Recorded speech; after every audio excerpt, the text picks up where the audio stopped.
ಎಲ್ರಿಗೂ ನಮಸ್ಕಾರ. ನಾನು Bindu. Welcome back to Beeba's kitchen and vlogs.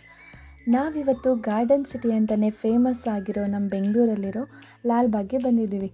ಲಾಲ್ಬಾಗಲ್ಲಿ ಈ ಬಾರಿ ತೇಜಸ್ವಿ ವಿಸ್ಮಯ ನಡೀತಾ ಇದೆ. ನಾವು 3 ದಿನದಿಂದ ಪ್ಲ್ಯಾನ್ ಮಾಡ್ತಾಯಿದ್ವಿ. ಇವತ್ತು ಕಾಲ ಕೂಡ ಬಂತು. ನಾನು, ಪಾಪು ಹಾಗೂ ನಮ್ಮ ಯಜಮಾನ್ರು 3 ಜನನೂ ಬೈಕಲ್ಲಿ ಲಾಲ್ಬಾಗ್ ತಲುಪಿದ್ವಿ. ಲಾಲ್ಬಾಗಲ್ಲಿ ನಡೆಯೋ ಪ್ರತಿಯೊಂದು ಫ್ಲವರ್ ಶೋಗೂ ಸಹ ಹೋಗ್ತೀವಿ. ಯಾವುದೂ ಕೂಡ ಮಿಸ್ ಮಾಡಲ್ಲ. ಅದರಲ್ಲೂ ಸಾಹಿತ್ಯ ಥೀಮಲ್ಲಿ ಫ್ಲವರ್ ಶೋ ಇದ್ರಂತೂ ಮೊದಲನೇ ದಿನವೇ ಹಾಜರಿರ್ತೀವಿ.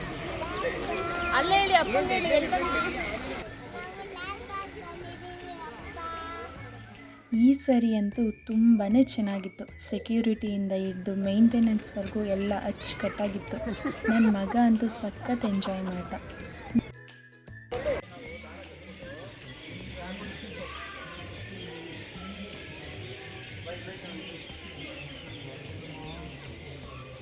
ನೋಡಿ ಎಲ್ಲೆಲ್ಲಿ ಯಾವ ಥರ ಇದೆ ಕೀಟಗಳು. ಮಕ್ಕಳಿಗೆ ನೋಡೋದಕ್ಕೆ ವಿಧವಾದ ಕೀಟ ಪ್ರಪಂಚ ಇದೆ. ಸುತ್ತಿ ದಣವಾದರೆ ತಿನ್ನೋಕ್ಕೆ ತಿಂಡಿ ಕೂಡ ಸಿಗುತ್ತೆ. ಜೊತೆಗೆ ತೇಜಸ್ವಿ ಬರಹಗಳಿರೋ ಟೀ ಶರ್ಟ್ಸು, ಕ್ಯಾಲೆಂಡರು, ಡೈರಿ ಎಲ್ಲ ಕೂಡ ಸಿಗುತ್ತೆ. ಫ್ಲವರ್ ಶೋಗೆ ನಾಳೆನೇ ಕೊನೆ ದಿನ. ನಾಳೆ ಮಕ್ಕಳಿಗೆ ಗಣರಾಜ್ಯೋತ್ಸವ ಮುಗಿಸಿ ಇಲ್ಲಿಗೆ ಕರ್ಕೊಂಡು ಬಂದುಬಿಡಿ. ಸಂಜೆವರೆಗೂ ಟೈಮ್ ಸ್ಪೆಂಡ್ ಮಾಡ್ಬೋದು.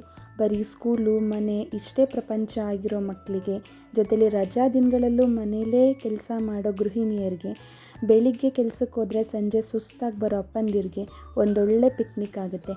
ಆ ಹೂಗಳನ್ನ ನೋಡ್ತಾ ನಮ್ಮ ಮನಸ್ಸು ಕೂಡ ಅರಳುತ್ತೆ. ತೇಜಸ್ವಿ ಅವ್ರನ್ನ ನೋಡ್ತಾ ಅವರಿಂದ ಸ್ವಲ್ಪ ಸಾಹಿತ್ಯಾಸಕ್ತಿನ, ಜೊತೆಗೆ ಬದುಕನ್ನು ಹೇಗೆ ಜೀವಿಸಬೇಕು, ಪ್ರೀತಿಸಬೇಕು ಅಂತ ತಿಳಿಸಿರೋದನ್ನು ನಾವು ಸ್ವಲ್ಪ ಅಳವಡಿಸ್ಕೊಂಡು ನಮ್ಮ ಮನೆ ತಲುಪೋಣ.